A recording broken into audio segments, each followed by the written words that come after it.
आखिरी मुलाकात। वीर और सना की प्रेम कहानी कॉलेज के दिनों में शुरू हुई थी। दोनों एक दूसरे से बेहद प्यार करते थे। वीर अपनी हर खुशी सना के साथ बांटना चाहता था, लेकिन किस्मत को कुछ और ही मंजूर था।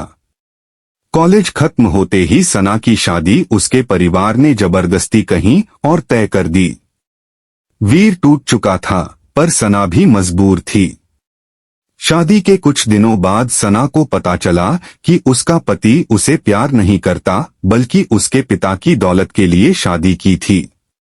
वह अंदर से पूरी तरह बिखर गई। कई साल बाद एक दिन वीर और सना की मुलाकात एक पुरानी बेंच पर हुई, जहां वे कभी साथ बैठा करते थे। वीर अब एक सफल बिजनेसमैन बन चुका था, लेकिन उसकी आंखों में वही प्यार झलक रहा था। सना की आंखों में भी वही पुरानी चमक थी, पर अब वह बेड़ियों में जकड़ी थी। वीर ने सना से पूछा, क्या तुम खुश हो?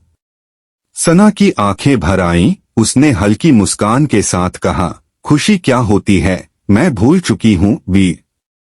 वीर ने उसकी हथेली थामी और कहा, अगर तुम एक मौका चाहो तो मैं तुम्हें हमेशा खुश रख सकता हूँ। सना के पास चुनने के लिए कुछ नहीं था। उसकी शादी एक समझौता थी, लेकिन समाज की जंजीरों ने उसे बांध रखा था। उसने वीर से कहा, अगर दोबारा जन्म हुआ तो मैं सिर्फ तुम्हारी रहूंगी। कुछ पल की खामोशी के बाद वे दोनों अलग हो गए, लेकिन किस्मत को ये अधूरी कहानी मंजूर नहीं थी। उसी रात सना की कार का एक्सीडेंट हो गया और उसकी मौत हो गई।